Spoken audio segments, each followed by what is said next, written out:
नमस्कार श्रोताओं, मैं पापिया भट्टाचार्य संपादकीय सलाहकार सदीनामा लेकर हाजिर हो गई हूँ। 8 मई 2021 का संपादकीय शीर्षक है समझ में आ रही है IEDPL की कीमत। इसे लिखा है हमारे संपादक जितेंद्र जितांशु ने। उत्तराखंड में कई संस्थान इकलौते हैं, सबकी कहानी एक है, सभी बदहाल है। ऐसे ही हाल है ऋषिकेश स्थित सरकारी दवा कंपनी IEDPL की। कई सस्ती जीवन रक्षक और सस्ती दवाएं बनाने वाली ये कंपनी कितनी विशाल थी, इसी बात से जाना जा सकता है कि ये यहाँ कभी 5,000 स्थायी कर्मचारी हुआ करते थे। 1994 की प्लेग बोलिए या फिर 2005 की बाढ़ में कई ज़रूरी दवाएं यहाँ से काफ़ी कम समय में मुहैया करवाई गई। शायद आज IEDPL होता तो कोरोना काल में भारत को काफ़ी मदद मिलती। इसी नोट पर शुरुआत करते हैं आज के संपादकीय की। समझ में आ रही है IEDPL की कीमत। IEDPL एक पूरा अर्थ है Indian drugs and pharmaceutical private limited. ये भारत सरकार की पब्लिक सेक्टर दवा उत्पादक कंपनी थी। देश में मेडिकल इमरजेंसी को देखते हुए इस कंपनी को दोबारा जीवित करना चाहिए। यहाँ पर बनने वाली दवाइयाँ सरकारी अस्पतालों को जाती थी। इस कंपनी के ऋषिकेश, गुड़गांव और हैदराबाद में कारखाने हैं तथा चेन्नई और मुजफ्फरपुर में सहायक कंपनियां हैं। यहाँ पर बनी दवाइयों की कीमत नियंत्रित की जा सकती है और जीवन रक्षक दवाइयाँ सहज ही उपलब्ध हो सकती है। IEDPL की स्थापना का उद्देश्य ही स्वास्थ्य संबंधित क्षेत्र में ढांचागत सुधार थे। ये भारत के राष्ट्रीय स्वास्थ्य कार्यक्रमों को पूरा करने में सहायक थी।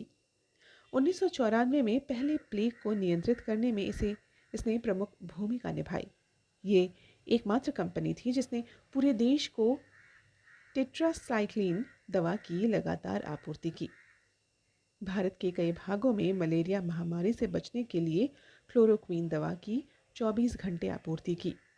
2005 में बाढ़ के कारण आई महामारी में लेप्टोसिरोसिस को ख़त्म करने के लिए इसने डिऑक्सीक्लीन कैप्सूल कम समय में ही बनाकर दिया।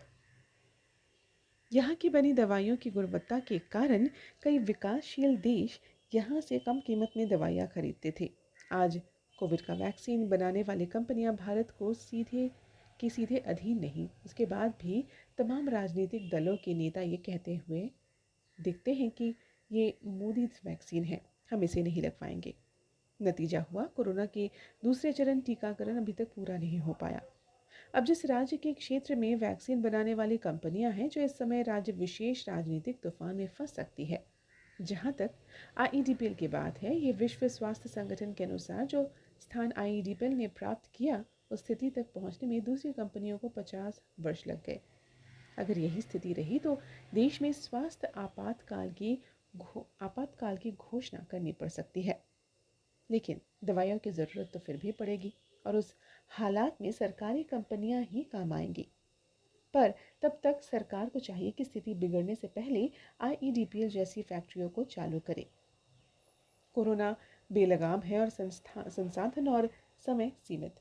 जनसंख्या नियंत्रण के लिए बनने वाली दवा मालाडी को कौन भूल सकता है। इसके अलावा दर्जनों दवाइयाँ हैं जैसे ORS आदि दवाएं। समय रहते हम ताकि बीमारियों की संख्या घटे। आमीन। तो ये था दोस्तों 8 मई 2021 का संपादकीय। शीर्षक था समझ में आ रही है IEDPL की कीमत। इसे लिखा है हमारे संपादक जितेंद्र जितांशु ने। कल एक और नए संपादकीय के साथ हम वापस लौटेंगे।